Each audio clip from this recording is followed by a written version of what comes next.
Serial झनक में झनक से शादी करने के लिए अनिरुद्ध ने अपने मन में एक एक्सक्यूज बना लिया है कि वो झनक को प्रोटेक्ट करना चाहता है और इसलिए वो झनक से शादी कर रहा है, जबकि होना ये चाहिए कि झनक से वो प्यार करता है और इसीलिए वो झनक से शादी करना चाहता है।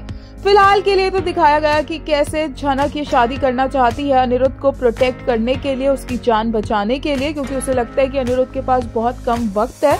वहीं बड़ो माँ और जेठू झनक को ये एडवाइस देते नजर आते हैं कि झनक को ये शादी नहीं करनी चाहिए, झनक को अर्शी का घर नहीं तोड़ना चाहिए, अर्शी उसकी दीदी है और ऑलरेडी झनक के मन में ये गिल्ट है।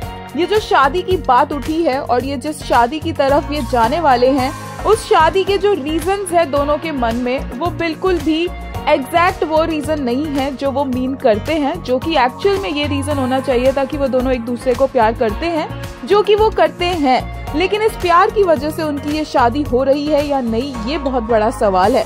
इसी पर फैंस के रिएक्शंस आए। एक यूजर ने कहा, अनिरुद्ध asked झनक will she marry him? वो a wedding proposal in front of all. Ani has fought so many battles just to be with her. Won't she support him? हर बार मैंने सबका अच्छा करने की कोशिश की है, तो अब खराब ही सही, जे बात अनी। एक और यूजर ने कहा, टुडे इवन बड़ोमा एंड जेठू who supported झनक all the time are against her. I don't know what to say. All I'm seeing here is she is being tormented in between all this and would suffer a lot in that house. Why are all the good people now going against them? एक और user ने कहा, RC broke झनक marriage with Ani. She was third wheel in married life of Ronak. Pandit in Kashmir asked RC to back off from breaking marriage of Channu.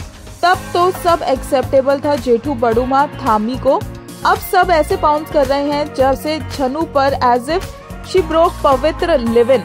एक और user ने कहा, Jhanak should not have helped them during Apu's marriage. अगर झनक नहीं होती तो उनकी बेटी अप्पू शादी होकर बोझ घर में ही रहती और लालौन जेल में सड़ता रहता। What do you think about Jhanak and Anirudh marriage? Please write down below in the comment section.